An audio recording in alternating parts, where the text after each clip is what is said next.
അസ്സലാമു അലൈക്കും വറഹ്മത്തുള്ളാഹി വബറകാതുഹു. അൽഹംദുലില്ലാഹ് വസ്സലാത്തു വസ്സലാമു അലാ റസൂലില്ലാഹ്.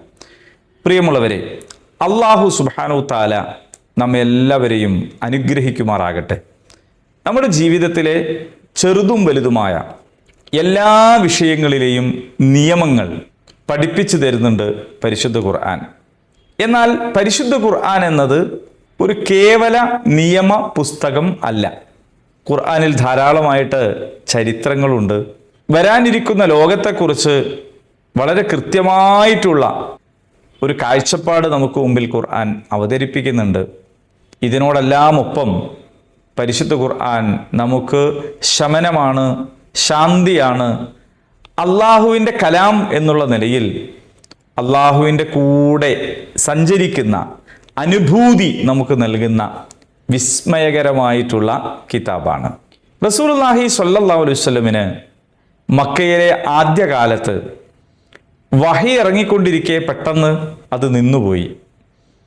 ജിബ്രീൽ അലൈഹിസ്സലാം വഹിയുമായി വരുന്നില്ല. നബി സല്ലല്ലാഹു അലൈഹി വസല്ലം അസ്വസ്ഥനായി.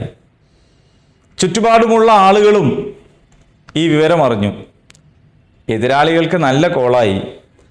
അവർ നബിയെ ആക്ഷേപിക്കാൻ തുടങ്ങി. ആ പ്രയാസപ്പെട്ട ദിനങ്ങൾ അല്പമങ്ങ് കടന്നുപോയി.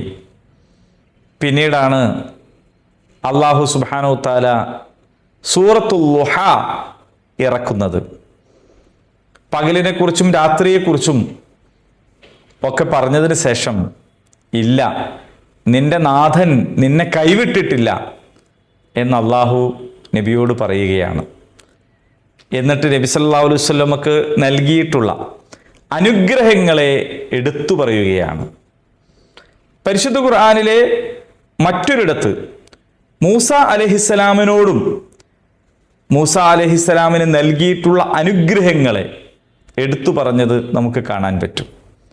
അഥവാ അള്ളാഹു നൽകിയിട്ടുള്ള അനുഗ്രഹങ്ങളെ അനുസ്മരിപ്പിച്ചുകൊണ്ട്, ഇല്ല, നാഥൻ നിങ്ങളെ കൈവിട്ടിട്ടില്ല എന്ന് പറയുകയാണ്.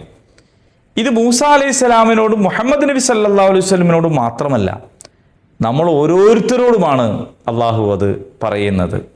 നമുക്ക് ലഭിച്ചിട്ടുള്ള അനുഗ്രഹങ്ങളിലേക്ക് നോക്കി അള്ളാഹുവിനെ സ്തുതിക്കുകയും ഇനിയും ഇനിയും അനുഗ്രഹങ്ങൾ നൽകാനാവുന്നവനാണ് അള്ളാഹു എന്ന നിലക്ക് അവനോട് ധാരാളം അനുഗ്രഹങ്ങൾ ചോദിച്ചു കൊണ്ടിരിക്കുകയും നമ്മുടെ സങ്കടങ്ങളും പ്രതിസന്ധികളുമെല്ലാം അള്ളാഹുവിൻ്റെ മുമ്പിൽ സമർപ്പിച്ച് ഹൃദയത്തിൽ നിർഭയത്വവും ശാന്തിയും സ്വീകരിക്കുകയും ചെയ്യാൻ നമുക്ക് സാധിക്കണം.